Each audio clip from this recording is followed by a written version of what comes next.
সে অনেকদিন আগে রাজ্যের কোথাও সুখের কোনো অভাব নেই, কিন্তু রাজপ্রাসাদের কোথাও যেন সুখের অভাব।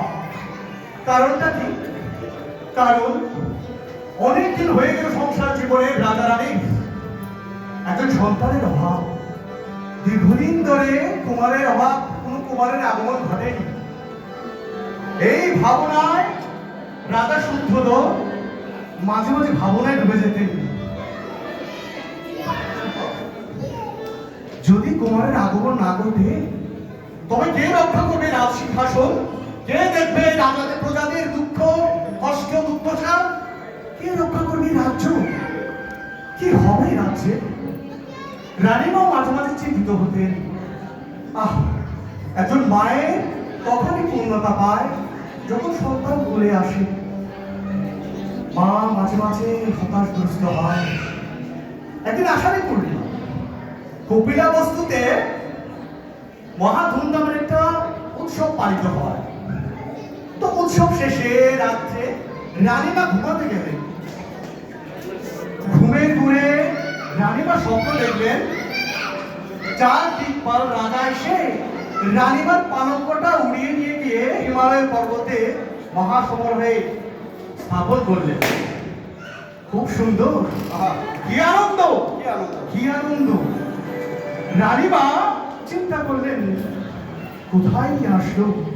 এর মধ্যে চার দিকপাল রাজা দেবতা ওনাকে সুন্দরভাবে স্থাপন করার পর দেখলেন যে এক শ্বেতহস্তি শ্বেতপদ্ম এসে দক্ষিণ দিক থেকে এসে রানীমার বাম চোখে প্রবেশ করালেন।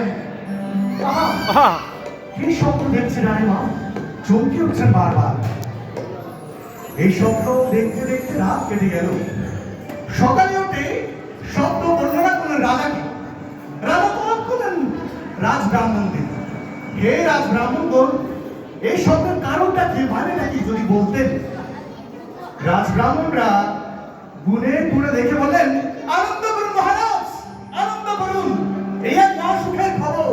দীর্ঘদিন পর, অনেকদিন পর রাজকুমার আগমন ঘটলেন।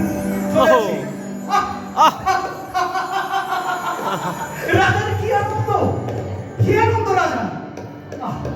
অনেকদিন পর যেন বুক থেকে পাথর সরে গেল। যার অপেক্ষায় এতদিন কেটে গেল আমাদের, আজ তার আগমন, আনন্দ করে সর্বদিকে। এই কপিলের আমার উদয় হতে যাচ্ছে এক হিমালয়ের পাদদেশে মহাসূর্যের, হিমালয়ের পাদদেশে কপিলের নগরে মহাসূর্যের হইল উদয়, পৃথিবী বাজারে। হিমালয়ের পাদদেশে কপিল নগরে মহাসূর্যের হইল পৃথিবীর মাঝারে। হিমালয়ের পাদদেশে কপিল নগরে মহাসূর্যের হইল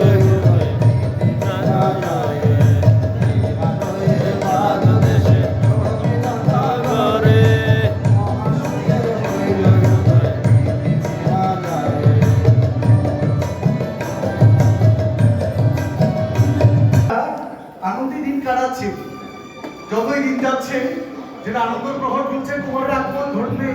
আনন্দ আর আনন্দ। এর মধ্যে অগ্রসর রানী এক বর্ষিকা পূর্ণিমার তিথি ইচ্ছা পোষণ করলেন বাপের বাড়ি বেড়াতে যাবে।